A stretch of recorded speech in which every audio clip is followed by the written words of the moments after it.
while Tyler lets his dog out, real quick, I'm going to tell you guys about Mr. Ian Cunningham, the assistant GM of the Chicago Bears.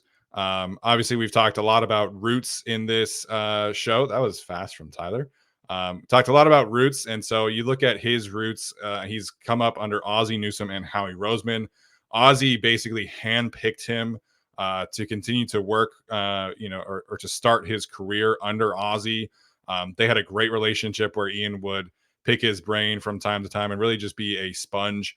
And I think that has really influenced him. Ozzie Newsome's kind of the godfather of the GM world right now. And I think that experience working under Ozzie and Howie, who are very different in their approaches. Ozzie was very much like draft and develop.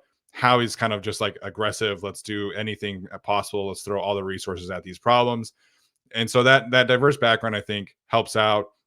He does a lot of work, obviously, with the Chicago Bears, heads up a lot of their draft work as well. Over the past 2 years, he even lived with Ryan Poles while their families were like getting accustomed to things. And so I think that really shows like this man is willing to do anything it takes to run the best operation as possible.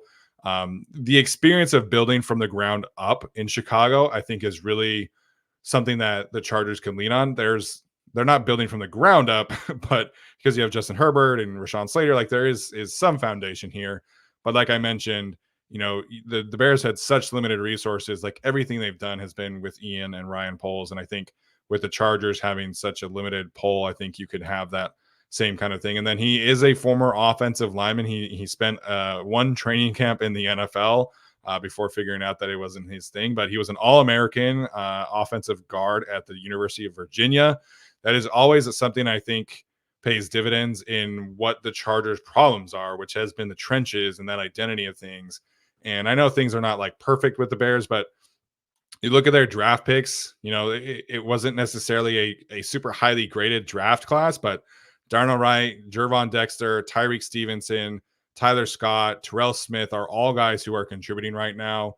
Last year, Kyler Gordon, Jaquan Brisker are key starters. Braxton Jones in the 5th round has given them above average offensive tackle play. Dominique Robinson is giving them above average defensive end play. Jatiri Carter has been a key player for them. Tevin Jenkins has been a key player for them. So it's not necessarily like an elite track record in Chicago, but I think his background and the experiences that he's brought that he can bring to the table, for me, are good reasons why I feel like he would be a good GM candidate.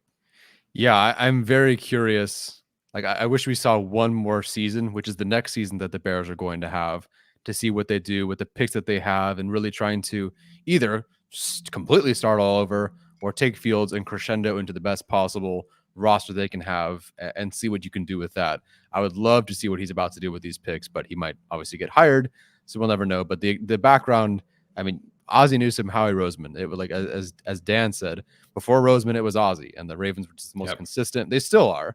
But the Ravens were an outstanding, consistent team. The Eagles have been consistent. He's going to be very high on my rankings. That's for sure. Yeah, he's somebody I'm really, really, really interested in, and you'll see just how much here in a bit. So, all right, so